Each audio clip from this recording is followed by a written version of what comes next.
Beware, for I am fearless and therefore powerful. The beginning is always today. No man chooses evil because it is evil. He only mistakes it for happiness, the good he seeks. Live and be happy, and make others so. Nothing is so painful to the human mind as a great and sudden change. Solitude was my only consolation. Deep, dark, death-like solitude. If I cannot inspire love, I will cause fear. You are my creator, but I am your master. Nothing contributes so much to tranquilize the mind as a steady purpose, a point on which the soul may fix its intellectual eye. The fallen angel becomes a malignant devil. Listen to me, Frankenstein. You accuse me of murder, and yet you would, with a satisfied conscience, destroy your own creature. Oh, praise the eternal justice of man. One man's life or death were but a small price to pay for the acquirement of the knowledge which I sought. Nothing is so painful to the human mind as a great and sudden change. The sun might shine, or the clouds might lower, but nothing could appear to me as it had done the day before. He was soon borne away by the waves and lost in darkness and distance.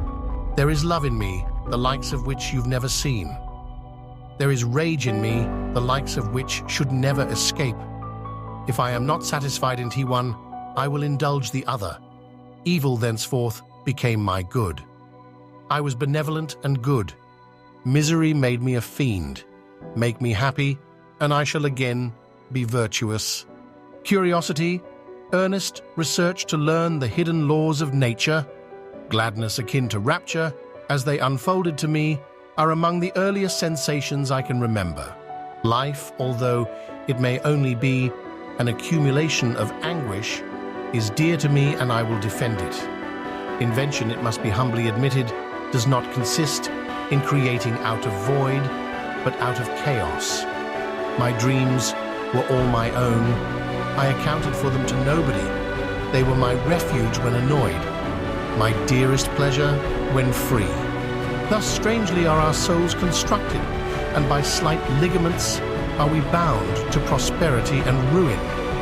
The moon gazed on my midnight labors, while, with unrelaxed and breathless eagerness, I pursued nature to her hiding places. I am not a person of opinions because I feel the counter-arguments too strongly. I required kindness and sympathy, but I did not believe myself utterly unworthy of it.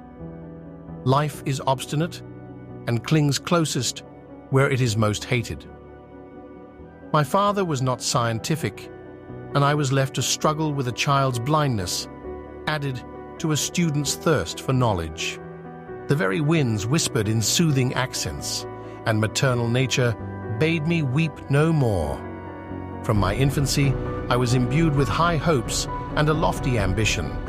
I leave a sad and bitter world, and if you remember me and think of me as of one unjustly condemned, I am resigned to the fate awaiting me.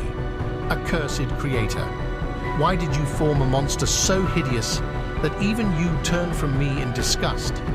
Supremely frightful would be the effect of any human endeavor to mock the stupendous mechanism of the Creator of the world. To examine the causes of life, we must first have recourse to death. The agony of my feelings allowed me no respite. No incident occurred from which my rage and misery could not extract its food. Tranquility, allied to loneliness, possessed no charms. It is with considerable difficulty that I remember the original era of my being. Teach him to think for himself? Oh my God, teach him rather to think like other people. It was the secrets of heaven and earth that I desired to learn. My spirit will sleep in peace, or if it thinks, it will not surely think thus. Farewell. Seek happiness in tranquility, and avoid ambition, even if it be only the apparently innocent one of distinguishing yourself in science and discoveries. Devil, do you dare approach me? And do you not fear the fierce vengeance of my arm wreaked on your miserable head?